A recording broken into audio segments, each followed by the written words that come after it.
Welcome to the Thought Leadership Podcast, where we share insights on how you can become the go-to thought leader in your niche.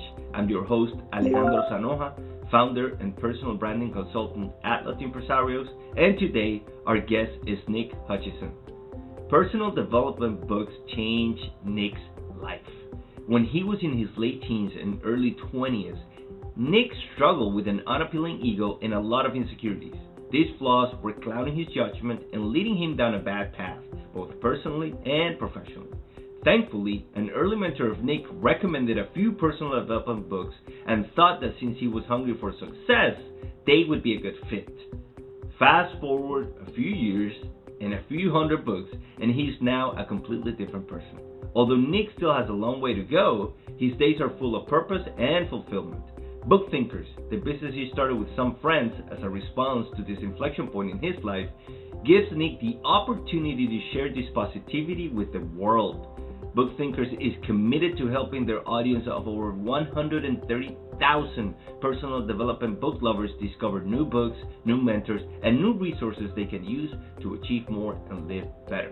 Connecting with great authors behind the scenes and working with them to highlight their books in their community also allows their platform to be more universal.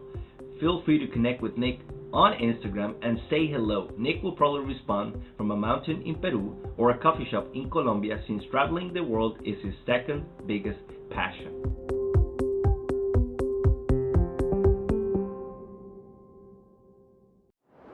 Well, Nick, I think a great place to start for this conversation that I'm so grateful to have is, how does Nick pick the books he's going to read?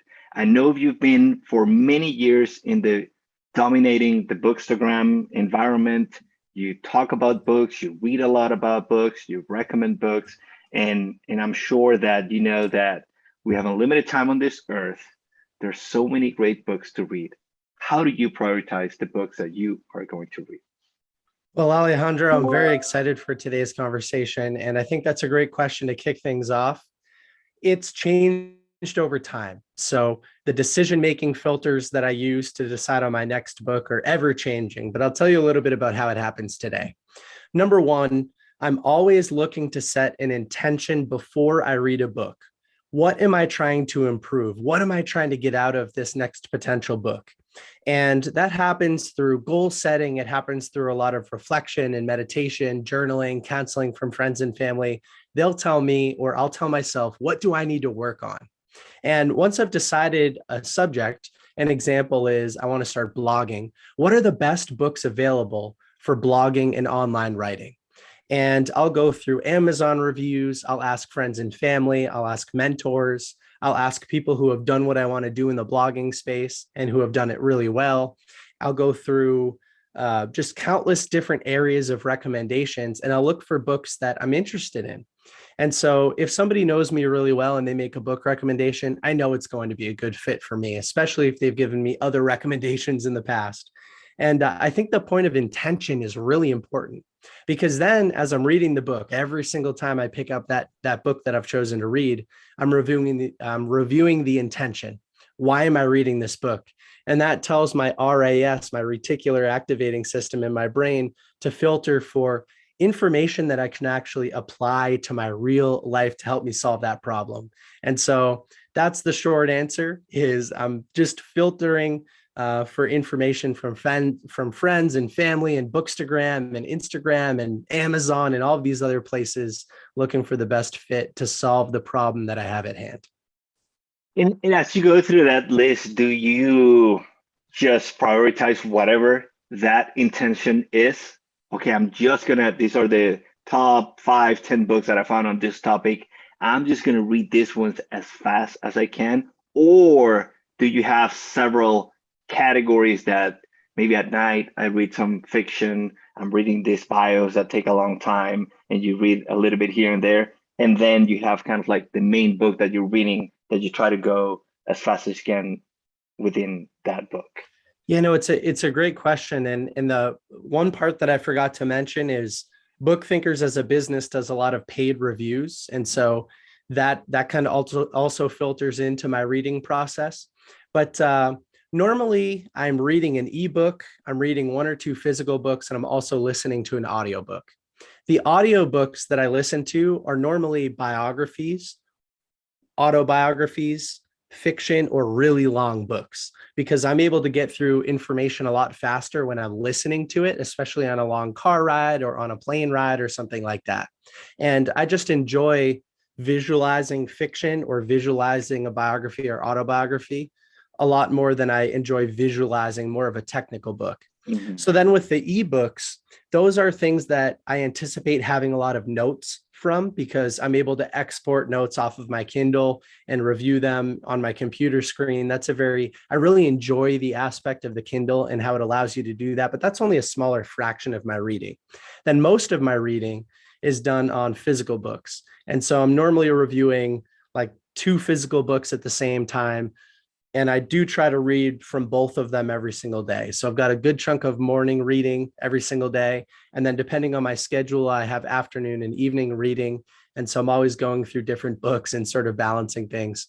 And in terms of subject matter, I think it's very important to read information that you don't necessarily agree with. And so let's say I'm reading about personal finance. I think it's important to read about a subject like debt. And Robert Kiyosaki thinks that debt is a tool that can be used for personal gain. And somebody like Dave Ramsey thinks that debt is the devil and you should stay away from it and you've got to snowball it out of your life. And so I'm always looking to read, if I decide to read multiple books, I decide to read multiple books that sometimes have counter arguments so that I can draw from both and create my own perspective. And for a lot of problems that I'm facing and a lot of areas of my life that I'm always trying to improve, and I want to draw from as many different places as I can.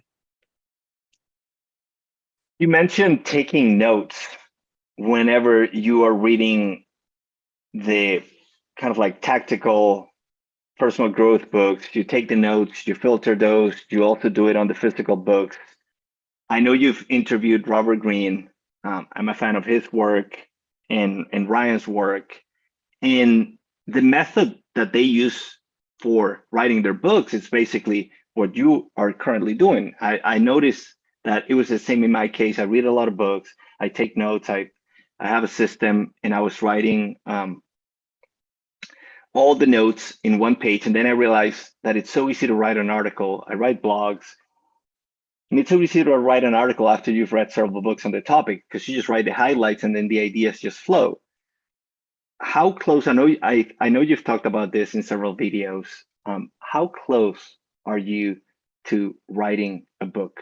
Is that something that you have, hey, this is near future, I already have an idea, or are you still letting, well, I'm gonna let the idea come up, or are you ready, kind of like doing the Ryan Holiday work of putting the different notes and stories into categories so that it's easier for a big idea to come up? I'm a lot farther along than you would think. I've written about 90% of the first draft of my first book.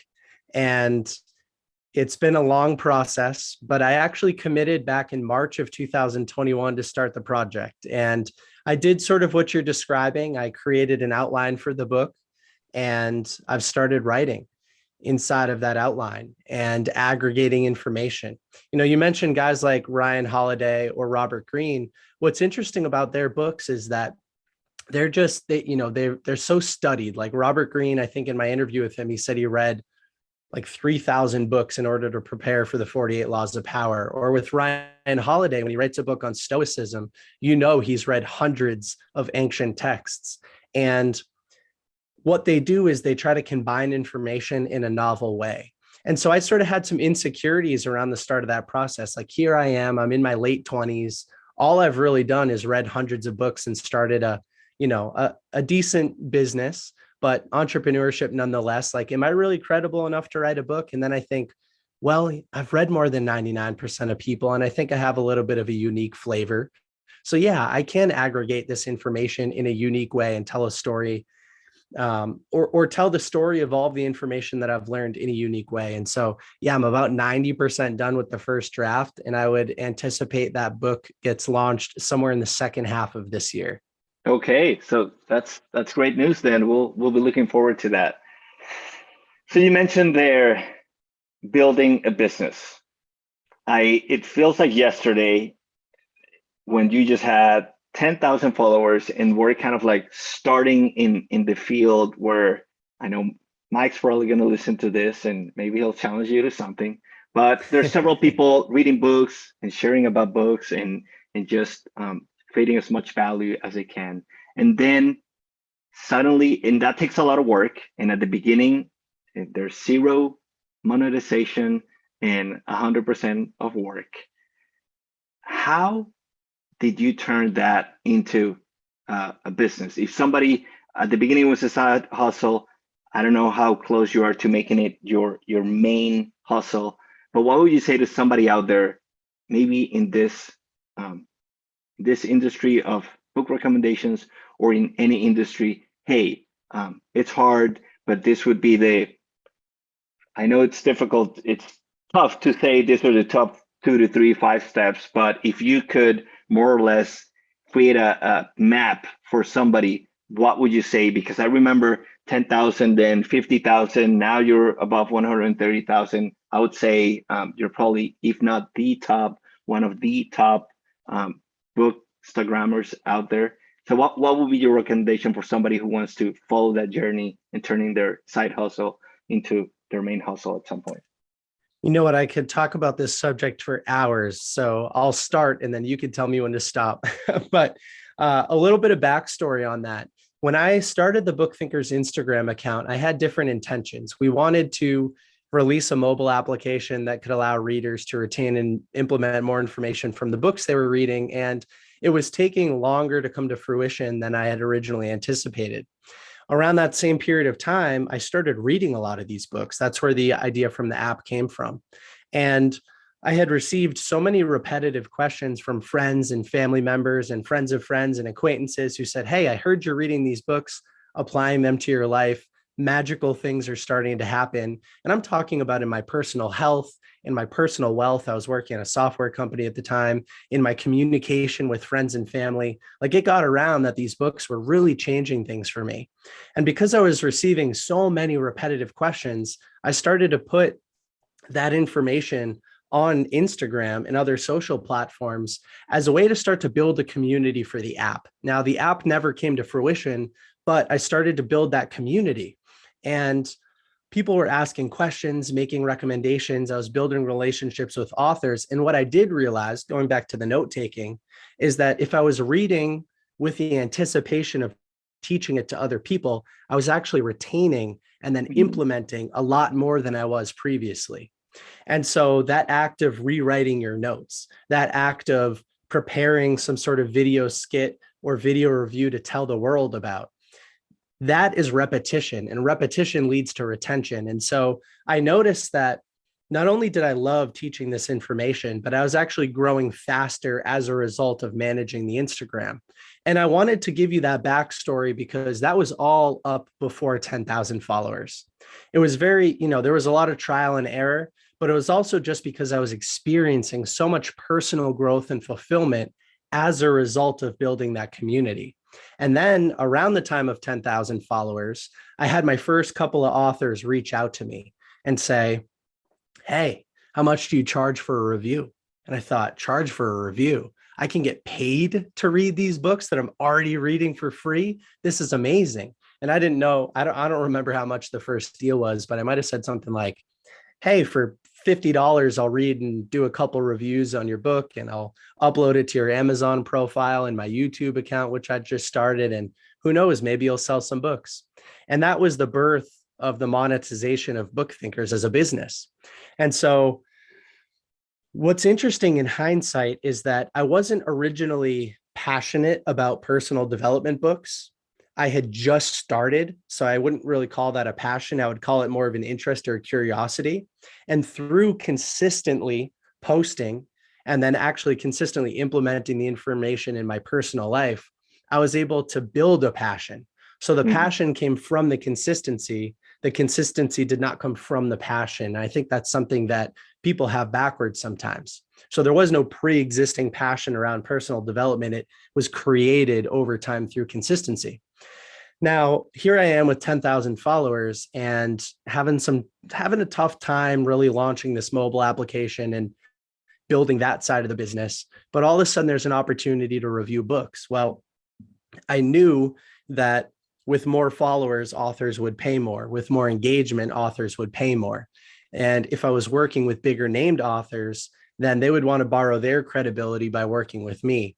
And so those were metrics that I started to care about. I started to pay close attention to some social media growth gurus like Gary Vaynerchuk, reading their books and implementing the strategies that they recommended to grow your audience in an organic way. Organic is a really important term because it's easy to fake social media credibility now from a high level or from an outside perspective. But once you know the metrics, you know the metrics, and you can scout that stuff really easily. And I think the general public is getting a little bit more aware of it. But back to the point, I started to create different packages that authors could purchase to get more exposure for their book. And I started to jump on the trends of Instagram. I mean, I remember when Instagram Reels and short form video wasn't the main focus. It was the long form video, the IGTV stuff. And now that's changing over time. So I'm just aware of that. And recommendations for people who want to start, I would say video content is very important. Video content has been my biggest differentiator. Anybody on planet Earth can get behind canva.com and create a little graphic, post it on Instagram, Google a book summary and paste it into the description and get some content out there. But what's different for me is that I've been able to get behind the camera. And I think that video builds trust. It builds affinity. You can build relationships faster with people when you can look them in the eyes and hear about how they're expressing the book, what they've done in their personal lives to actually implement what they've been reading.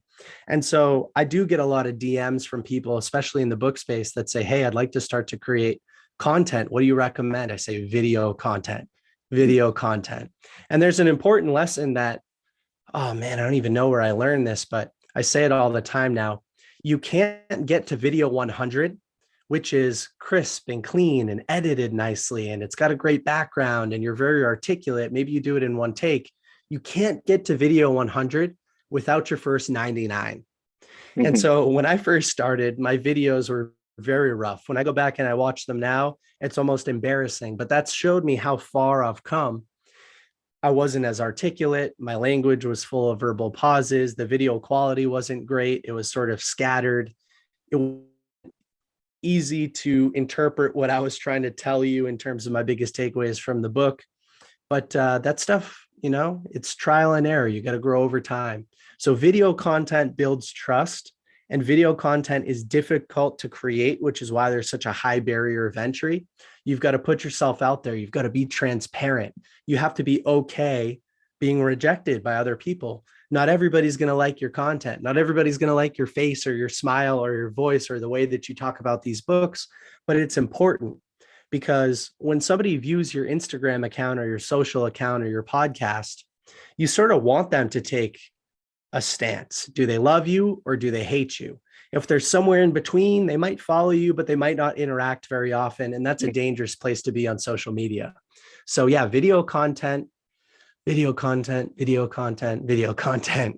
that's been the biggest thing for me. And it's also allowed me to differentiate against the other Bookstagram accounts because I am me. Nobody can fake that.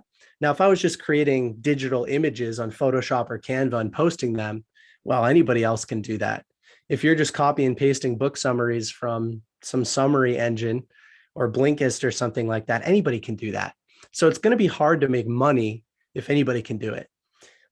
The video content that I've been able to create is what differentiates my page from everybody else's. You might love me or you might hate me, but it differentiates. And so that's a little bit of a ramble. I could go on strategies and this, that, more stories, but that's a good introduction, maybe. I think you're judging yourself maybe a little bit too harsh, because I remember the videos and that's what stood out for me, that you always had a structure. You could tell that there was some thought process behind the content that you were putting, because I know you've changed over the years, and at some point you had kind of like 3 topics and it was kind of like review, quote, and then you've changed the books. I know you kind of like showed the book and then you explain a little bit, kind of like a summary and then your takeaway. So I know there's some thought process behind that.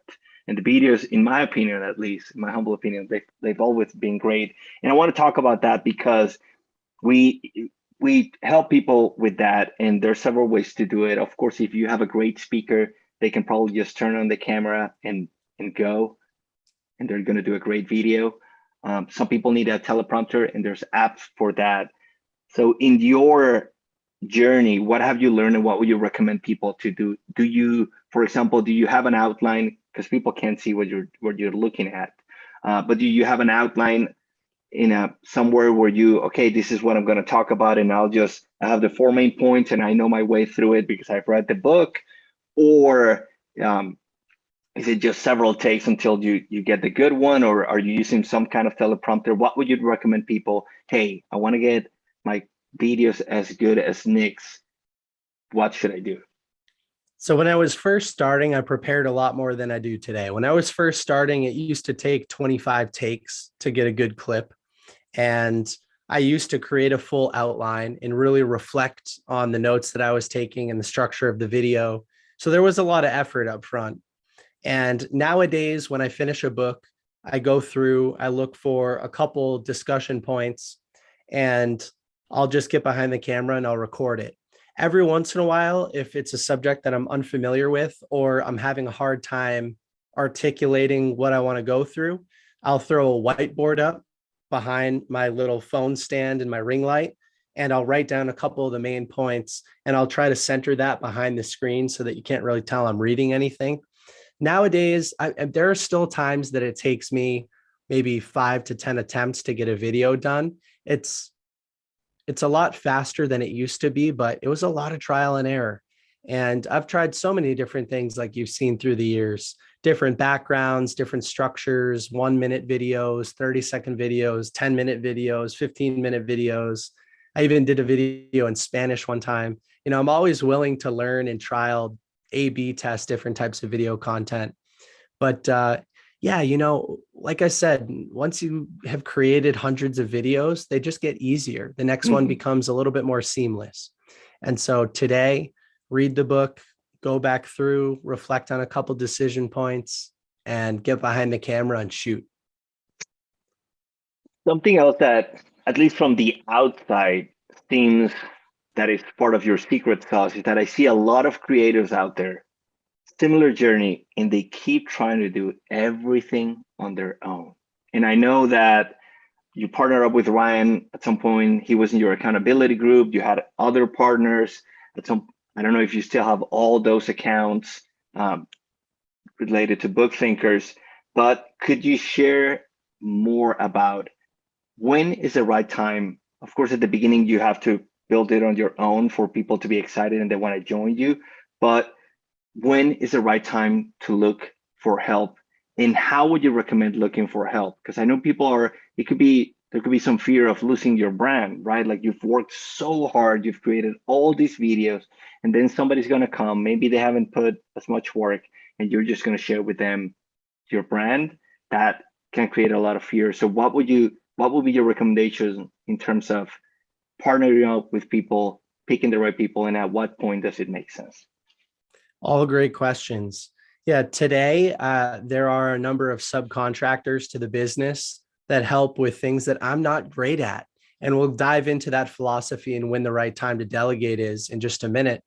But, I'm not a great accountant or finance person. And so we have an accountant/finance person. They don't work full time for book thinkers, but they manage all of that for us because I would rather focus on activities that I'm good at and passionate about. We have somebody that edits our podcast content, and that's changed a couple of times. I've tried using platforms like Fiverr and Upwork to get that work done before. And we've gone through a couple different internal subcontractor employees who edit things for us now. And I've found a better relationship with people that way. And, there are other areas of the business that get delegated or projects that get worked on by virtual assistants and stuff like that. And most of my philosophy around automation, delegation, and elimination comes from The 4-Hour Workweek by Tim Ferriss, which is one of my all-time favorite books. And part of designing a style that enables you to have fun all the time is identifying what 20% of activities you really enjoy doing and automating, delegating, or eliminating the 80% of activities that only lead to 20% of the outcome anyway, or the fun. Mhm. And so that's what I've learned is double down on what I'm good at and what I really enjoy doing and get rid of the rest. And so for a long time in the business, Ryan was working on overall, sort of like strategy and vision. And he has less of a role within the business now than he used to. But those were all things that I didn't want to pay attention to. I just wanted to create content, read books, have fun, post on Instagram, and all the more serious business stuff. It wasn't really me. Like, yes, I could bull my way through it and find out how to get it done, but I'd rather delegate it to somebody who's really good. And, maybe this is a little bit too much detail, but I'll give you an example of a call that I had with my accountant last night. I was telling him that we just moved from a Massachusetts LLC to a Delaware C corporation. And LLCs and corporations are taxed differently, but they also have to distribute pay differently. And so for the first time, we're setting up salaries within the business instead of just distributions as a pass-through partnership. And he told me, hey, here's a third-party payment provider that I would recommend setting up all of your tax accounts for the state and for the federal government for withholdings. And I said, hold on, this is all a foreign language to me. How many hours would it take you to do it? And he gave me a number. And I said, I know his hourly rate. And I said, I would rather delegate this project to you. Even if I could do it myself and save the money, it's the headspace. It's something that I'll never need to learn how to do again. You can do it 2 times faster than I can. Delegate automatically. And I also, to add another layer to this, I've also done a lot of work on my core values and truly understanding what motivates me and why. And so if something doesn't match up with my core values, if it doesn't feed my core values, delegate it, eliminate it, automate it, get it out of your hands. And that creates a more fulfilling lifestyle. So yeah, those are some of the ways. Oh, and then when in your business should you do that? I think as long as it's not a burden from a cash perspective to delegate something, then you should do it. In the 4-hour work week, Tim has this famous line where he says, you should earn in dollars, you should spend in pesos, and you should compensate in rupees. What he means is that you should earn in US dollars. So your clients should be paying you in US dollars. If you can live remotely in a Latin America country and spend pesos, you're going to get better value for the money that you're spending compared to staying in the US. And if you can outsource your work to a virtual assistant in a country like India, where you're overpaying their expectation, but you're underpaying your expectation, then you can set up a good life for yourself. And people think, well, I don't have enough money to delegate work or to outsource it. Yes, you do, especially if you're in the United States, because paying somebody $10 an hour or $5 an hour in India, depending on where they might be, is way overpaying what their expectation might be. So you can feel really good. And I was talking with a former subcontractor of mine about this subject yesterday. We were talking about how delegation or like 80-20 is relative. So something that I think is junk, right? Setting up a third-party accounting software. I don't want to do that. That's not fulfilling to me, but it is fulfilling to him. So it's a relative. From my perspective, delegate. From his perspective, I wish that you would give that to me. You know what I mean? And from my perspective, $5 or $10 an hour is my per hour time is way higher than that. From theirs, maybe they're used to making $2 or $3 an hour, and me paying somebody $10 an hour is like, whoa, thank you for that. It's all relative. And I would just encourage you, if it doesn't put you in a financial pickle, to start delegating so you can go find more partners, and depending on what business you're in, go make more money. Absolutely. I think a lot of people struggle with that because they just see them letting go revenue at the beginning, and to make that transition from going back to, I know it's one of your favorite books, going from self-employed to business owner, you have to have other people. If not, you're just going to be in the rat race forever. Another one that I like from Tim's book is to slowly leveling up people's decision level. I think it says something like, okay, $100 decisions, you can make them and then report back to me at the end of the month how all this went, and we can update the processes. And then, okay, now you can make $300 decisions. So that's definitely important. Now, Nick, 70 plus podcast episodes. I've been on the other side of podcasts, and I know it takes a lot of work behind the scenes, setting it up, the invitations, scheduling, producing, promoting, working with the guest. It's definitely one of the activities that I enjoy the most, the conversation, but it can be a lot of work. What would you say to somebody who wants to start a podcast? Is it did they pass the curve, or is there still time? And if you think there's still time, what would you say to them so they can make the most out of their time when podcasting? Well, I'll tell you what, I was listening to a Tim Ferriss podcast a couple of months ago where he was talking about podcasting as a meta subject. And I think he said that less than 10% of traditional advertising dollars have moved from traditional media into the world of podcasting. So from Tim's perspective, it's still very early in terms of sponsorship and advertising. Podcasts are continuing to grow. If we look at the week that we're recording this, there's a lot of drama right now with Joe Rogan as a podcast host. What has that done for him? It's increased his attention. What has that done for him? It's increased his viewership. And so I think that podcasting will continue to evolve, but I still think we're sort of early. I just read this book, The Art and Business of Online Writing. And he says with any platform or medium, there's 5 stages. And in terms of like the life cycle of a subject, podcasting, I think we're maybe in stage 3, which is that it's still early enough to become an influencer in the podcast space. But as it continues to mature over the next couple of years, you might miss that window to have as big of an organic impact as you can. Now, with the Book Thinkers podcast, I created it because there was a demand. There was a demand because my audience was asking for podcasts. I was working with authors in different ways behind the scenes, never in the form of an interview, but when I noticed all of these authors following my Instagram account, and I thought, wow, do I really have access to these guys? Can I really get them on calls and talk with them about their books? That would almost be like a dream of mine, right? It just felt right. And I decided to do it. And I realized that it was a lot easier to get these big name authors than I originally thought it was. And maybe that was because I had some sales experience. Maybe it's because, as I do when I'm deciding what to read next, I decided to read some books on getting in touch with hard to read people. But it was very fulfilling, and it is a lot of work, but I would encourage anybody that's interested to start, and it's free. I mean, if you have a phone, you can create a podcast, which is really cool. You've had Stephen Pressfield, Grant Cardone, Robert Greene, and many other amazing heavy hitters in the industry. You alluded to some of it in that answer, that they were following you and that's how you got in touch with them. But if you would have to create or give someone advice or create a guide on how to book famous authors, famous people, known people in their industry that are typically hard to reach, what would be your advice? Is it start with smaller people and then slowly build your way, or just create such a good content that they come to you? What are some of the recommendations that you would make if people want to book the same guests that you've been able to book? Well, let me ask you a question. Have you read The Third Door by Alex Benayan?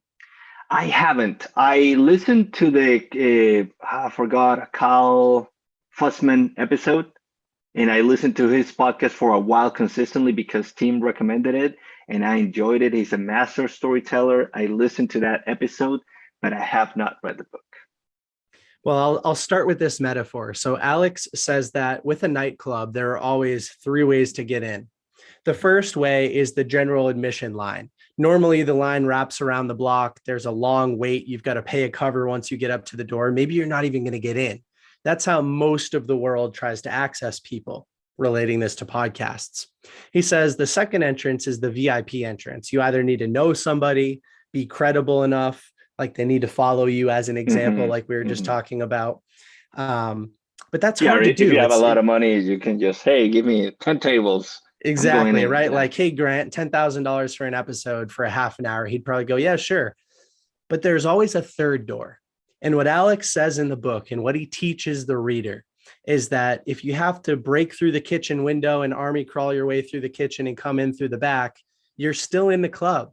There's always a third door. It's just, it takes creativity. It takes out of the box thinking. It takes effort. And that's my specialty. I would call it third door thinking.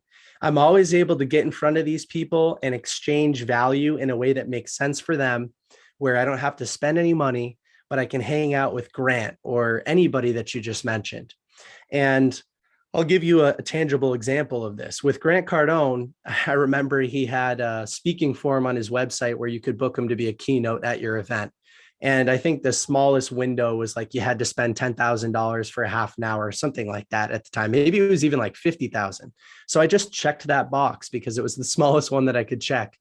Now I had somebody from his team reach out to me and I said, well, sorry, I sort of bait and switched you. I actually don't have any money to spend on Grant, but I have an audience that would love to learn from Grant. They're young professionals, 18 to 34, two-thirds of them are men. Everybody can improve their sales skills. I'd love to promote Grant's book. And by the way, on my episode with Grant, he can promote anything else that he wants to, any courses, any programs. His target audience will be listening. And they said no, but we went back and forth and back and forth and back and forth. And I applied a little bit of persistence. And eventually I got an email from somebody on his team that said, you know what, Grant, we'll do an episode on Zoom. And I was like, yes, and Grant was like episode 9 or 10 on my podcast. So It was very early on. I didn't leverage any pre-existing credibility. So I'll tell you the second part of this, which is cool. After I'm done filming with Grant, it was just a half an hour episode. I still have the podcast recording. I said, hey, Grant, I'm going to be in Miami soon. You mind if we do a second episode on another book? He's like, yeah, buddy, whatever. And so I had that. I just clipped it, sent it to his team. I said, hey, I'm going to be in Miami. I wasn't even going to be in Miami, but I just said, hey, I'm going to be in Miami from, in the month of November or whatever. Tell me a date that works for Grant. And so his team came back and said, how about this date at this time? And I said, great, I'll be there. So I booked my plane tickets and we went to Miami and filmed a second episode with him in person. Now, taking pictures with somebody like Grant Cardone, who has a multi-billion-dollar portfolio and he's famous on social media, if other authors see that, which is another strategy, it's kind of like door 2, but it's one that you mentioned. If other authors see me hanging out with Grant and they're not at Grant's level, or they admire Grant, or they've done business with Grant, well, they're more likely to do business with me. And so when I am prospecting to the average author, I look at who do they follow on LinkedIn? Who do they follow on Instagram? How many of those people have I interviewed? And I'll take 5 or 10 examples if I can find them, and I'll include them in the reach out. So if I'm reaching out to somebody like Robert Greene, I say, hey, Robert, I just booked a podcast with Ryan. I know that the two of you have a very close relationship. I would love to have you on my episode as well to talk about the 48 Laws of Power. By the way, your book has been out for 20 years. A big chunk of my audience is young and probably hasn't read the book yet. It'd be a great way to introduce your work to them, and maybe you could sell some other books. And now Robert's team goes, well, he knows Ryan. His audience probably hasn't read the 48 Laws of Power because they're young. Yeah, let's do an episode together. And so things like that start to snowball. And in my first episode ever, and then I'll wrap this up. In my first episode ever, Evan Carmichael told me that strategy. He was my first episode. He encouraged me to start the podcast. And he told me, listen, go through my Instagram followers and look for people that you'd like to interview. Reach out to them and let them know that you've interviewed Evan. Now, if they're following me, they're probably paying attention to my content, or they know me in some way, shape, or form. Maybe it moves the needle 1%. Maybe it moves the needle 25 or 50%. You don't know. So just try. And I've been able to do that effectively over and over and over again to reach almost anybody. The very, very last thing that I'll mention is that on top of The Third Door by Alex Benayan, there's another really good book for this subject called Blue Fishing by Steve Sims. And blue fishing is the art of making things happen. And Steve talks a lot about trading currency in that book. And an example of trading currency is, Grant, I want you to trade 30 minutes of your time in exchange for my audience, people ready to buy your book or your courses or whatever else you want to sell. So you're trading me time. I'm trading you back potential to sell books. They're not the same currency, but they were exchanged in a way that made both parties feel really good. And that, I think, people oftentimes, the barrier to entry with podcasting is like, that person doesn't want to talk to me. Well, find a way to make your podcast valuable to them, and then they'll talk to you. So that's my spiel. And I'm very passionate about that subject because I think we all have the potential to reach anybody we want to. Yeah, no, that's a great point, because it's kind of like that domino story, that if you put several dominoes that are a little bit bigger, you can reach the moon in I don't know how many. I don't remember. It's in the one thing, the example, but that's what you're doing. And another great point is that you're always evaluating it from their perspective, right? You're not saying, I want to have you on my show because it's like, hey, this is what I can do for you. And that photo alone, it's worth several $1,000s, because to get to them, unless you run into them into some place, you usually have to do the 4 deep dive or some of their big ticket items. So, and people don't know if you paid it or not. They just know now you have the photo. That's a great point. We could talk about that for hours probably. But now, within the same topic, you're leveraging what you can to get people. I imagine you're doing it how Tim Ferriss says it, the right persistent way without being annoying. Now, you do all this work and you got these people on the podcast. The interview is coming. How do you make sure that you maximize the time, right? Because you follow these people, you've read their books. This is a one-in-a-lifetime opportunity. You want to make sure you ask the right questions. Like Cal Fussman says, you don't want to have people on autopilot and keep, saying their same answers that they're going to typically say and not engaging. And you have a limited time because you have so many things to do. How do you make sure, and I know Tim has talked about this, but we want to get the Nick answer.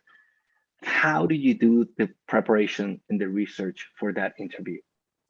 Well, the Nick answer might feel a little bit like Tim's, since I'm a disciple of Tim's. I always say that Tim is my spirit animal, even though he doesn't know me or who I am. Maybe he does, but I haven't worked with him yet. And I follow and implement a lot of what he teaches. So whenever I get a big name guest on, I'll do a lot of preparation. But there's a point I want to make first, which is that when we're in our pre-recording discussion, I'll ask those questions that Tim recommends. Is there anything off limits? And most of the time, guests will say no, but sometimes they will say something interesting that we could talk about for a few minutes. Like, I'll throw them under the bus a little bit. I had Jarek Robbins on, who's Tony Robbins' son, and I had a bunch of questions ready to go about being Tony's son and how to build your own brand when your father is such an icon. And I said, hey, is there anything you don't want to talk about? He said, I don't want you to mention my father. I'm like, oh, shoot, there goes half my question. So it's an important question to ask. But then we talked a little bit about it offline, started to build a relationship, built some rapport so I could recover from that. The other question that I ask all the time is, what can we do to make sure you're not on autopilot? You've probably done a podcast, Robert, on the 48 Laws of Power 1,000 times. What can we do today that feels a little bit different? Is there something that interviewers often ignore that you'd like me to highlight? Is there something that you're super interested in today related to a social issue or current event, or something that you've read that you want me to bring up and talk about? And usually they'll say no at first. And I'll say, well, let's talk about it a little bit. What have you been reading? And then normally we'll get to something that feels a little bit different for them. I think Tim asks his question, like, if you're going to promote 2 or 3 of your best interviews, I want this to be one of them. What can we do to make that happen today? So that's what I do right before the discussion. I think it's a good differentiator to build rapport. And I heard guys like Joe Rogan sometimes hang out with their guests for 2 or 3 hours before they press record. They'll play some games, they'll throw darts, they'll play pool, like whatever, they hang out. So the structure of my podcast, Book Thinkers, Life-Changing Books, each episode is focused on an author and I interview them about one of their books. And so every single time I read the book, obviously, and I take a bunch of good questions. Now, I'm not an expert interviewer by any stretch of the imagination. I'm probably just an expert interview guest getter. But what I try to do is give some layup questions about the book so that they get in their groove, they feel comfortable. Then I try to touch on some of those subjects that maybe they told me they want to touch on. And I always try to This doesn't always happen in hindsight, but I always try to use those calls as personal coaching sessions because, like you talked about, it's a once in a lifetime chance, opportunity to get somebody who's a world-class coach or world-class thinker in front of you answering your questions. And so I try to use those as personal coaching sessions. And so I'll never forget one of my first, I think maybe like my second or third episode was with Russell Brunson. And Russell founded this couple $100 million empire, ClickFunnels, and he has a big family and he manages his work-life balance really well. And it's not a subject in any of his books, but I said, Russell, I'm having a tough time managing my work-life balance right now. I work so much, but I've got a lot of people in my life that want to continue to hang out and spend time with me. And I have a tough time managing both of those. So I'd love to learn a little bit more about anything you use to manage those two areas of your life effectively. And that's a good example of a coaching opportunity. It's a real life problem that I'm facing. And I know that he manages it really well.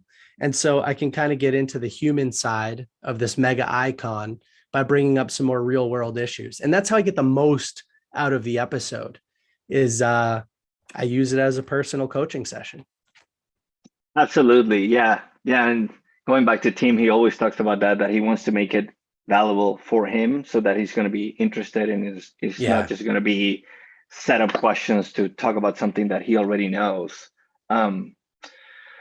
Within that same line of thinking, have you thought about, because you mentioned that you always, when you want to get this guest, you prepare, you make the most out of the call, and a way to get them is to show them the value that you can bring. And this is something that I was just thinking about. Have you ever measured some way how many books you sell per recommendation? No, because so not through the podcast, through Instagram. Instagram provides a lot of great analytics. And so the expectations that I set with our clients on Instagram, it's around exposure. I know I know a threshold, sort of a minimum and maximum number of people that are organically going to take a look at this picture. How many people are going to like it? How many are going to comment? How many are going to save it? How many are going to share it with friends? And how many people are going to see it in general? And then I try to communicate with authors after we launch promotions and post about books to see how many books they've sold. And it varies. It varies based on cover design, author credibility, subject matter, my photo, time of day, time of week, Instagram priority. Like it varies on so many things. And because you can't embed a URL with affiliate tracking directly in an Instagram post, we can't get an accurate measure on it. So to answer your question, I've been unsuccessful with that so far. And with Instagram, you can put a URL in a story, but we get about 10% of the feed views translate to story views on a daily basis. So it's not an accurate measurement for us. And it's something that I would love to measure in the future, and I'm sure I'll be able to. Oh, absolutely. With how tracking code it's going, that's what Amazon does, and very well. So I'm sure at some point somebody's going to figure it out and share it with the world. But so now you're at this point where you have big names, and maybe it's not so difficult to get other people at the same level. So has the goal of the podcast changed as you go through it? Maybe at the beginning is, hey, I just want to do it because my audience was asking for it. I think it's going to be fun. I can ask maybe some questions I had about the book that I read, and now I have them in front of me. Oh, I got these great people through using the third door techniques. Now that you've seen, looking back, okay, I've been able to do this. Has that changed where you want to go with the podcast, and how has that changed? Yeah, we haven't had a tough time monetizing it, but we haven't focused a lot of time on monetizing the platform. I think that moving forward, that will be more of a focus. Audible has been our primary podcast sponsor since day one. And I've had some other companies reach out and interested in sponsoring episodes, but we haven't had the download strength to really form long-lasting relationships with those people.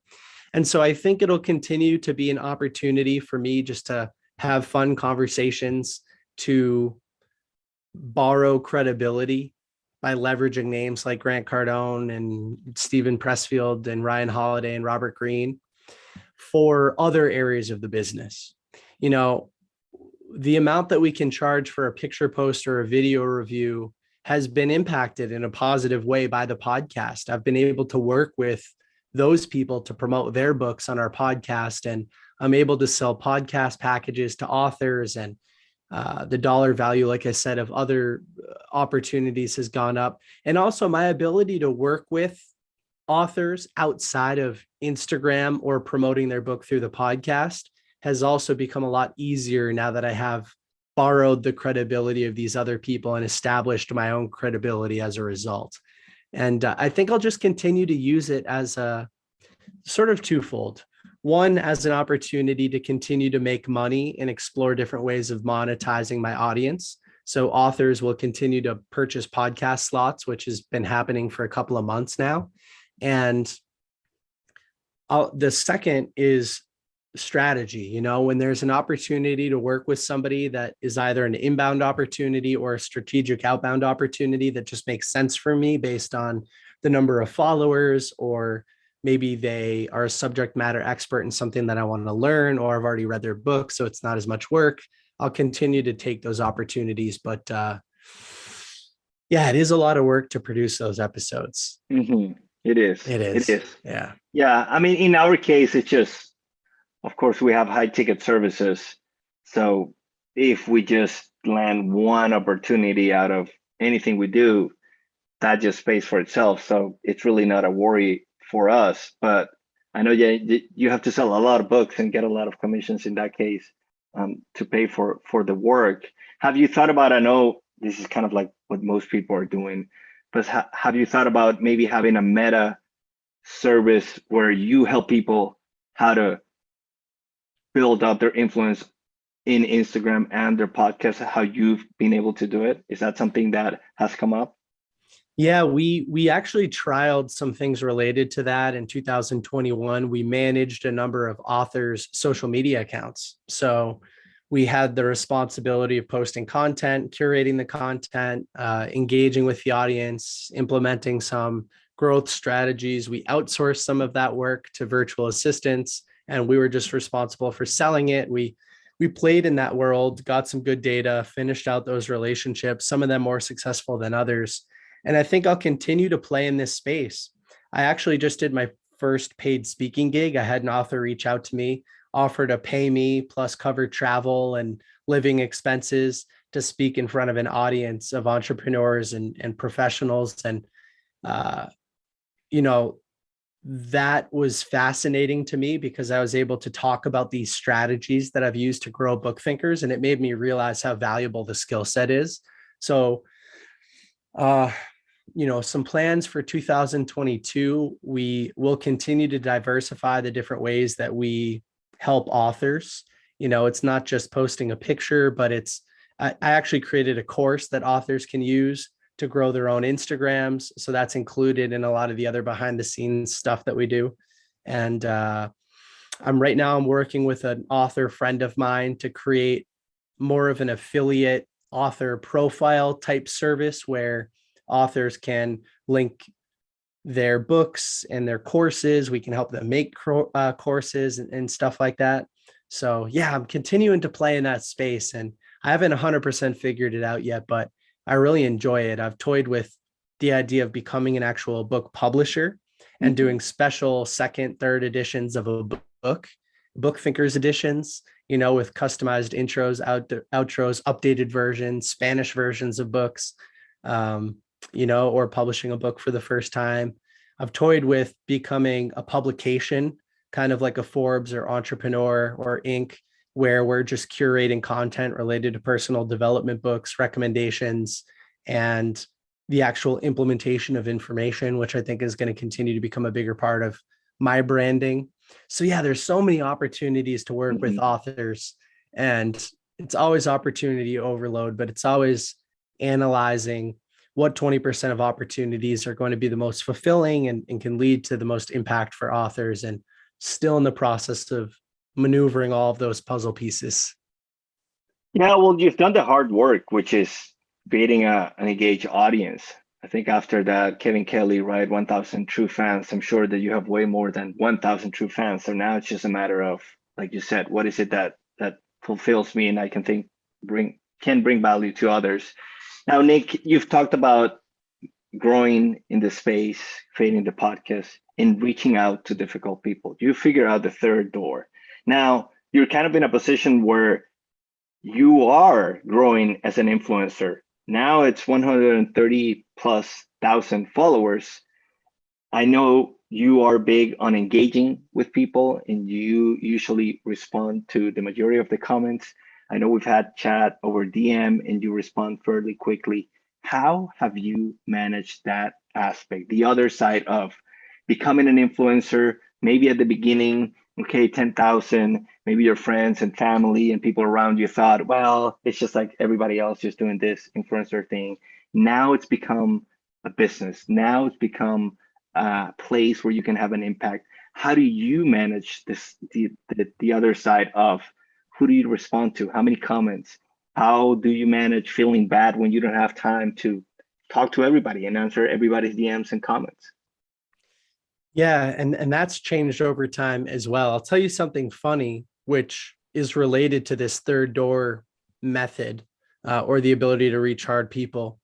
I receive less DMs today than I did when I had 50,000 followers or 30 or 20, because people think I'm less accessible and they think the likelihood that their question is going to get answered is lower than if they were to ask another book account with less followers. So I'm able to manage the amount of DMs and comments are a different thing, but I'm able to manage the number of DMs. Number one, because maybe that's something we want to cut out. Yeah, I'll answer everybody. But it's so funny because I was sitting across. I went to lunch back when I only had about 10,000 followers. I went to lunch with this author. His name is Anthony Lawley. He was a real estate mogul, and I remember him telling me at the time he had like over 100 million in liquid cash, and wow, from selling most of his real estate portfolio. And I remember asking him, why'd you accept my invitation for lunch? Like, I'm nobody. I've got 8,000 followers on Instagram. I read your book. I thought, because he wrote a book on real estate. It was called The Heart of the Deal. And I was in New York and I just sent him a DM and he said, sure. And he said, you know what? Nobody's ever asked me to lunch from Instagram. I said, no, you're an author. You're a published author. You're rich. What do you mean no one's ever asked you lunch? He said, no one's ever asked me to lunch. So that's why I said yes.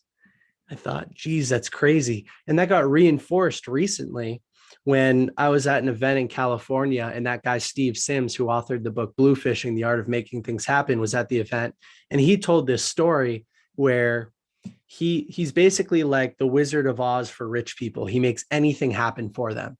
And there was this young guy who wanted to impress his fiance and her parents, and they were in Florence, Italy. And he set up this amazing dinner in the museum where the Statue of David is situated. And so they ate at the base of the Statue of David, and they had Andrea Bocelli singing and performing one-on-one for them. And they had this like famous Italian chef preparing the food. And the curator who was supposed to assist him with all of this was doing a poor job. And Steve is like, he's sitting there kind of with a mean face. He's like, you know why I made this happen? And he was expecting the guy to be like, because you're the best. But the guy was like, no one's ever asked. That's why you were able to make it happen. And so I feel that way. That was kind of like an off subject rant, but I feel that way about reaching out to people to kind of finish up that subject. Ask, because the number of people asking gets lower when the perception of their likelihood of answering gets lower. And it's not the case. I get less DMs than I used to. But the reason that I answer every single DM and every single comment to this day, every single one of them, is not based on I'm not prioritizing certain ones over others. I answer every single one of them. Why? Because I care a lot. These books totally changed my life. And the most common type of DM that I get is something like, hey, Nick, I'm dealing with this problem. Do you have a good book recommendation for this problem? And what I'll normally do is ask a follow-up question so that I can get a little bit more clarity. And then I'll make 2 or 3 recommendations. And those people don't, oftentimes they don't come back, but when they come back and they say something like, hey, I read that book and it totally changed my outlook on this situation. I applied a bunch of information from it. Thank you. That to me is why I answer every question, every DM. And yeah, the fun stuff on Instagram, like I've got a rule that I put in place that I stole from somebody where I try to match the size of the comment. So if somebody just comments an emoji, I'll respond with an emoji. If somebody comments super cool, I'll be like, thanks, but if somebody takes the time to write out a paragraph, I try to respond with at least a couple of sentences up to a paragraph. And I do that when I have an extra 5 minutes. It's not something that I sit around and do all day. I try to batch that activity. So if if I'm waiting for an Uber to pick me up, I'll respond for 5 minutes. If I'm waiting in line at the grocery store, I'll respond for 5 minutes. And I'm able to get through it regularly doing it that way. Yeah, I mean, that's a great point that you're mentioning, because it does make sense that probably people are afraid and most people can't handle their rejection. Either they go overboard and they follow up every day and it's annoying, they probably get blocked, or they're just afraid. So that's a good point. Maybe I should try to, yeah. I will say too, for a period of time where it was totally overwhelming, like I say 50,000. I don't know exactly what the follower count was, but I think it was about that time. Maybe that's the magic number of maximum engagement. But I did have somebody working for Book Thinkers in the Instagram responding to comments and responding to DMs. And they were basically like a customer service rep almost. They were triaging things and forwarding them to me if they didn't know how to respond. And I would get in and answer those questions or make recommendations. But they almost had like a frequently asked questions sheet that was developed over time through back and forth with me, where they could almost answer everything on my behalf as if it was me.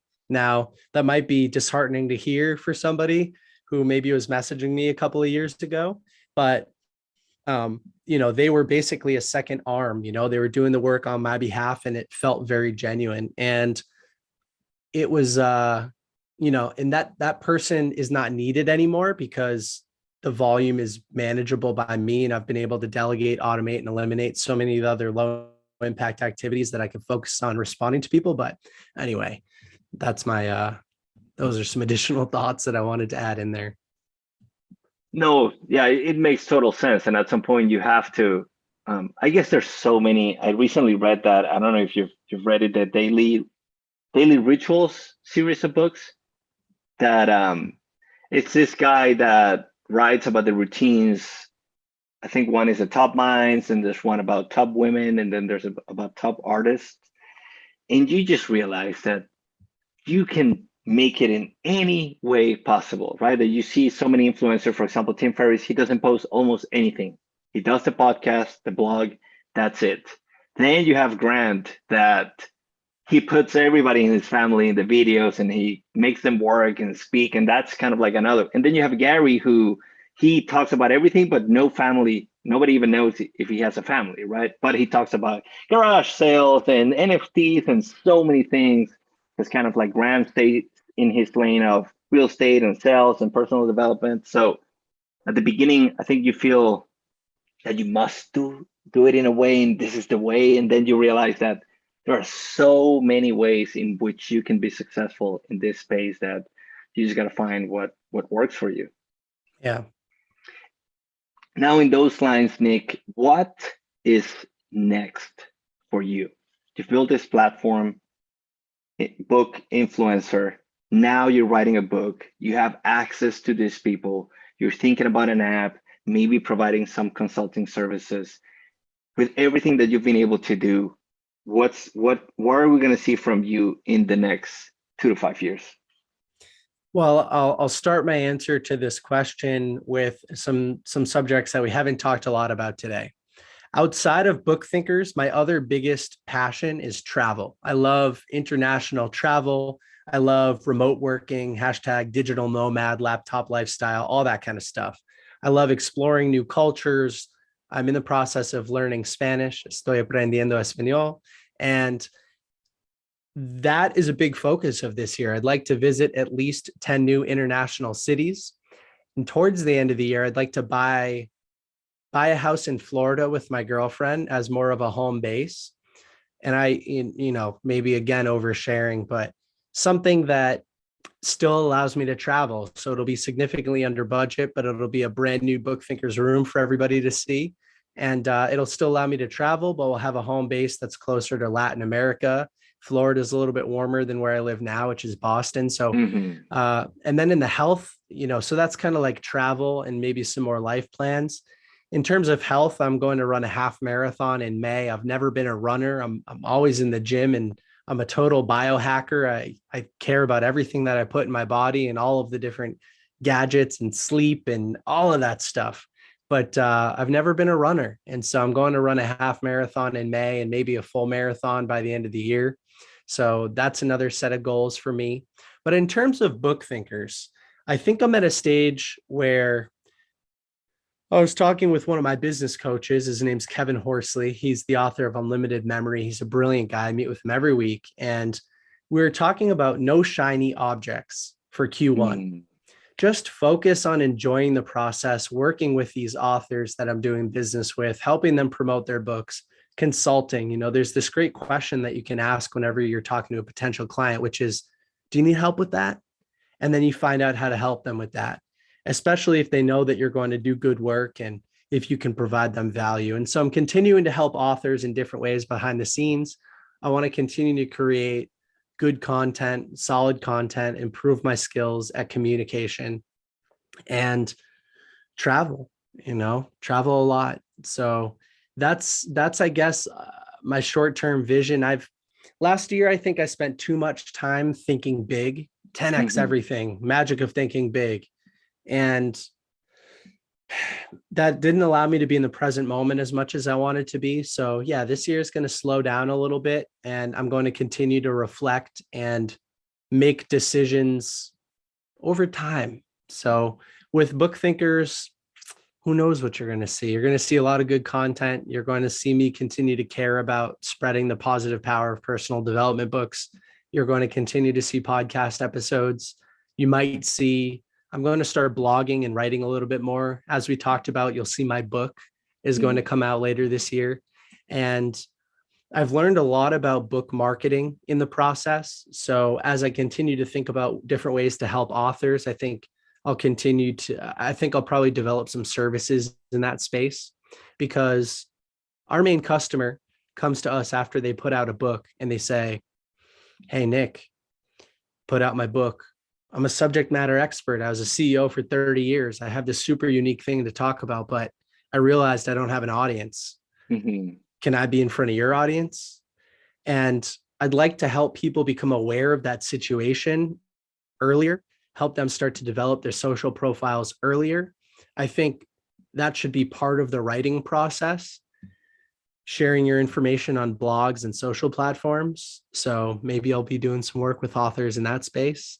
But I can't wait to release my book and show the world all of the pre-marketing assets that I've baked into this thing, because I'm trying a lot of new things and I feel like I'm implementing best practices from a lot of my author friends that they wish they did in hindsight, but didn't necessarily do. So that's why I haven't rushed through that project. And anyway, that was a lot of information, but those are some of the things that you're probably going to see in 2022. No, that's a great point. I don't know if you've probably read it, but there's a book called Your First 1,000 Copies, I think, by Tim Grohl. I have it, but I haven't read it yet. It's on the reading agenda. So that was, I don't know how many years ago. It's a super short read. And he is now working with Sean Coyne, who works with Stephen Pressfield. And it's just amazing to see that journey. He was kind of like consulting big name authors on how to sell their books. So that would, if you're looking down that route, that would probably be a good place to start. And they now have the Story Grid Guild, which is a place for writers to hone their craft. And talking about this, I know you mentioned a business coach. I know you met Ryan at Accountability Group. And in my own experience, I thought, well, getting a coach or getting into groups, At the beginning, I thought I'm reading the books. Why would I pay somebody for that, right? I'm going to get the knowledge. I don't need to pay anybody. And then I slowly started to learn that I thought, well, maybe when I make more money, I'll be able to pay. Then I realized that it's the other way around. If you want to grow faster, you have to get somebody to help you, whether that's paid, if it exists, or accountability groups, or find a mentor somehow. So as you keep growing and have you seen the value of getting help along the way, getting a mentor, how are you thinking about doing more of those? Are you thinking maybe Gary Vee for deep dive, getting into grants coaching program? What are your thoughts in terms of, okay, ideally I would like to be in this circles in the future to get more support? That's a great question. And I have more thought to do on those subjects. I've been able to develop a lot of relationships where we exchange value that's not necessarily monetary value. And that's been very important for me, going back to the third door methodology and the blue fishing methodology. But all of the smartest people on planet Earth have smarter people around them. If you're the smartest person in the room, you're in the wrong room, that kind of mentality.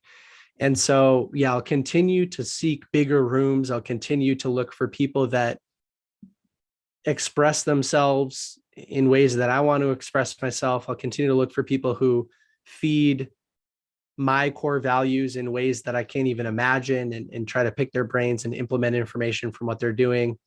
I think the value of an interactive coach as opposed to a book is that they know your story, especially over time. Like this, Kevin Horsley has become a great friend. I've been meeting with him on a weekly or biweekly basis for years. And when you present somebody like that, who's just so smart, when you present them a question, not only can they leverage the systems that they've read and implemented in their own lives, in the stories that they can tell, but they can relate it to your story. And they know the background of these relationships, or they know the background of these business situations, or they know your motivations inside and out. And I think that's really important. And that's the main differentiator for me between an interactive coach and a passive coach, or an interactive mentor and a passive mentor. So I don't know that I'll get into any of those bigger programs like the Gary or the grant programs. If I do, I'll probably try to work my way in by third dooring it, which is something that I explored a little bit at the end of last year. I think paid events are really interesting because they bring a lot of talent. And so maybe something else that I didn't tell you about that you're going to see from Book Thinkers is some in-person live experiences. Not something that I'll create from scratch, but something that I'll partner with pre-existing formats for. And that'll probably be the way that I do that. I love in-person events. I think conferences are great. I think the energy in the room when you're with 1,000 like-minded people, or 100 or 10 like-minded people, it's tangible. You can almost feel it. Like I love that feeling. And so I'll continue to put myself in those rooms. I don't know. That was a little unstructured in terms of a response, but I've got more thinking to do about that subject. Oh, that was great.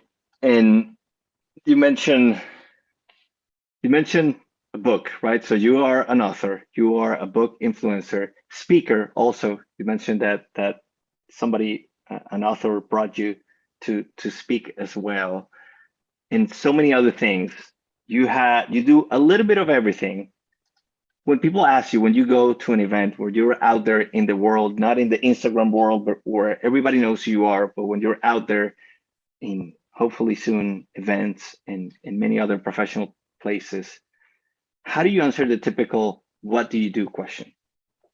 I say, I am a student of the world who's willing to learn from anybody, willing to talk to anybody.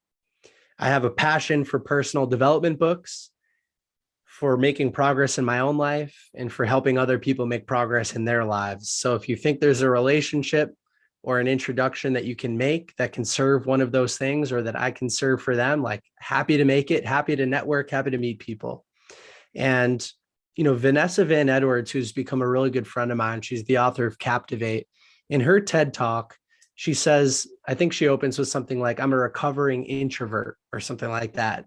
And that's kind of how I feel. When I was younger, I had a lot of social anxiety and insecurities, and I was able to overcome those things by leveraging the power of personal development books. And I want to continue to do that in any way, shape, or form that feels fulfilling.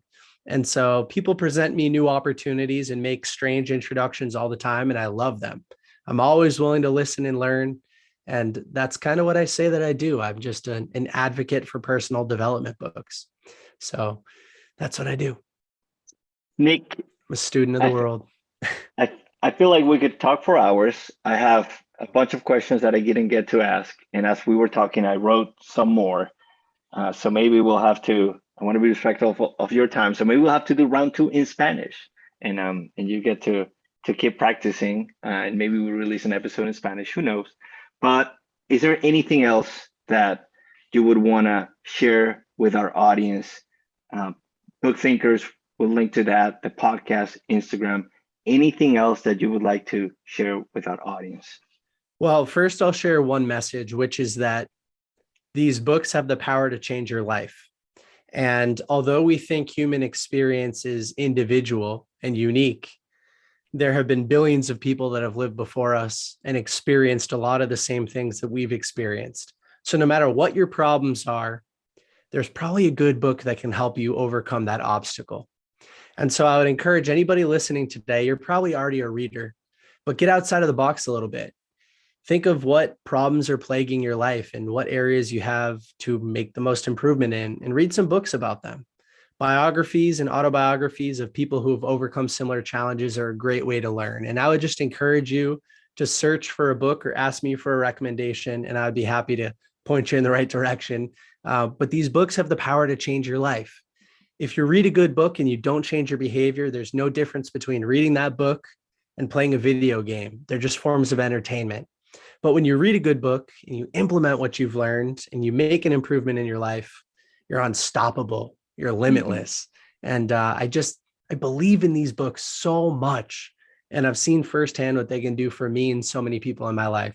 So that's just kind of like my parting message. And if you want to learn more, Book Thinkers on Instagram is the best place to go. In that link, in the little link tree thing there, you can find access to our podcast and our website. And if you want to get updates on the book or anything else like that, that's probably the best place to find information about me. And so, yeah, check out Book Thinkers on Instagram. Nick, it was great to have this conversation. We'll see. Maybe we'll do a round 2. For everybody out there listening, thank you so much. We loved having you here as an audience, and we'll see you in the next episode.